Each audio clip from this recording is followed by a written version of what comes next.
Cette grenouille venimeuse peut avoir beaucoup de couleurs vibrantes. Ça sert comme un signe pour les prédateurs qui veut dire que cet animal est très venimeux. Le poison dans cette créature est un des poisons les plus dangereux au monde. Ça peut facilement te tuer ou te paralyser. Cette grenouille est à peu près la taille d'un angle d'une pouce humaine. Quand un tétard éclore d'un œuf, il est transporté sur le dos de ses parents à une broméliacée pour manger des petits insectes, les fourmis, les araignées, les crustacés et les petits animaux de mer. Généralement, les grenouilles venimeuses mangent les fourmis, les araignées, les mouches et les termites.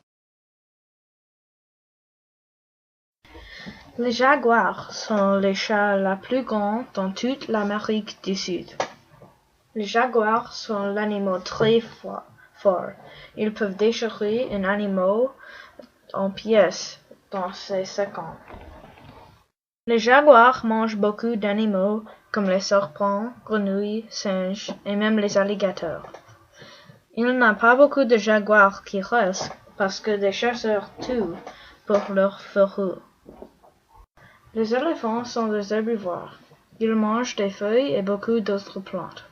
Les éléphants femelles et mâles ont les défenses pour se défendre, mais les chasseurs chassent les éléphants et tuent pour leur défense. Les éléphants adultes peuvent boire jusqu'à 210 litres par semaine. Les éléphants peuvent nager très bon. Les éléphants sont les plus grands mammifères qui ne vivent pas dans l'eau. Les éléphants n'ont pas beaucoup de prédateurs, mais les lions peuvent attaquer les jeunes éléphants. Il y a beaucoup de bananes dans la forêt amazonienne. Elles sont partout dans la forêt et sont en grande partie de la nourriture de beaucoup d'animaux, comme les singes, les gorilles et les insectes. Les bananes grandissent dans les buissons de bananes. Beaucoup de personnes pensent que ils grandissent dans un arbre de bananes, mais c'est vraiment un buisson. Les buissons de bananes peuvent grandir jusqu'à 20 pieds en haut. Il y a beaucoup de plantes de café dans l'Amérique du Sud. La caféine vient des plantes de café. La caféine aide-toi à rester debout. Les baies de café regardent comme les raisins, mais dedans chaque baie de café, il y a 2 graines de café. Les plantes de café prennent 8 ans pour être prêtes pour le café que tu bois. Les plantes de café peuvent être bonnes pour 100 années. Cette plante est connue pour ses bractées colorées. Les bractées sont des feuilles qui peuvent être roses, oranges, rouges, violettes ou vertes. Les bractées cachent les fleurs de cette plante pour que seulement certains oiseaux et des papillons peuvent goûter le nectar pur des fleurs. Cette plante est l'abri de plusieurs chauves-souris et insectes. Quelques organismes minuscules vivent dans l'eau qui amasse dans la tige de cette herbe. C'est aussi connu comme les pinces de homard ou fleurs de perroquet. Quelques cultures utilisent les feuilles de cette plante pour envelopper la nourriture et couvrir les fours qui sont faits de pierre. L'arbre à caoutchouc. Cet arbre peut être jusqu'à 130 pieds en hauteur. C'est bien connu par sa sève blanche. La sève est aussi appelée latex et c'est utilisé pour construire du caoutchouc. Les gens commencent à prendre de latex de l'arbre quand c'est seulement 6 ans. Cette plante est normalement dans le climat des forêts tropicales, chaudes et humides, mais ça peut survivre dans les climats extrêmement secs. L'arbre reproduit par disperser ses graines jusqu'à 100 mètres de lui-même. Ses racines fortes peuvent détruire les trottoirs et les conduites d'eau s'ils sont proches des trottoirs ou les maisons. C'est normalement vu pendant Noël aux États-Unis.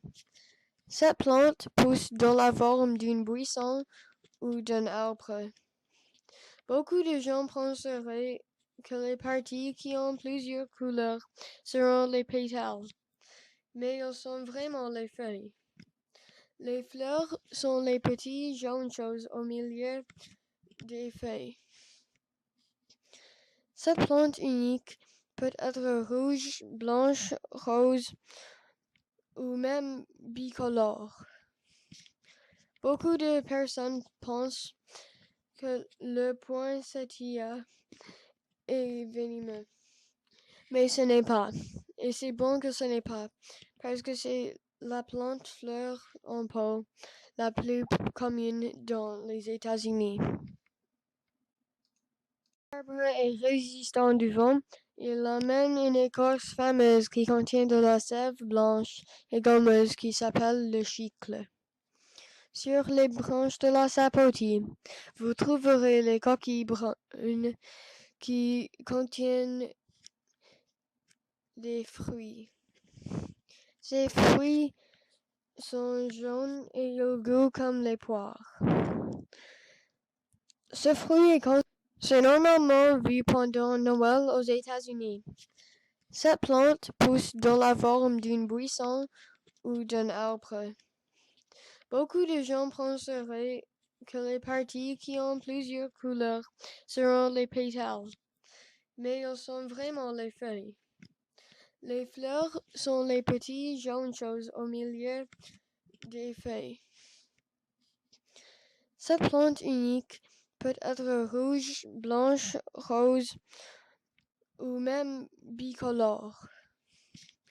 Beaucoup de personnes pensent que le poinsettia est venimeux, mais ce n'est pas. Et c'est bon que ce n'est pas, parce que c'est la plante fleur en pot la plus commune dans les États-Unis. Maintenant, je vais te parler de les façons que tu peux aider la forêt amazonienne. Une façon que tu peux aider, c'est que tu peux donner de l'argent à la WWF ou la World Wildlife Foundation et ils vont utiliser cet argent pour payer les personnes pour aller à la forêt amazonienne et aider les animaux qui ont besoin d'aide. Une autre façon, c'est que tu peux enregistrer avec la WWF pour aller à la forêt amazonienne et aider les animaux et l'environnement.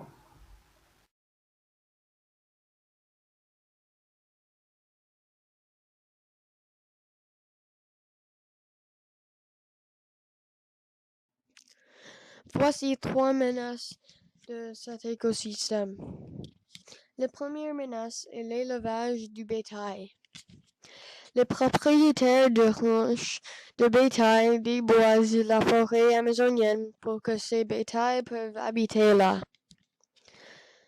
Le deuxième, c'est l'exploitation forestière. Les personnes détruisent beaucoup d'arbres pour vendre le bois ou pour l'utiliser pour la construction.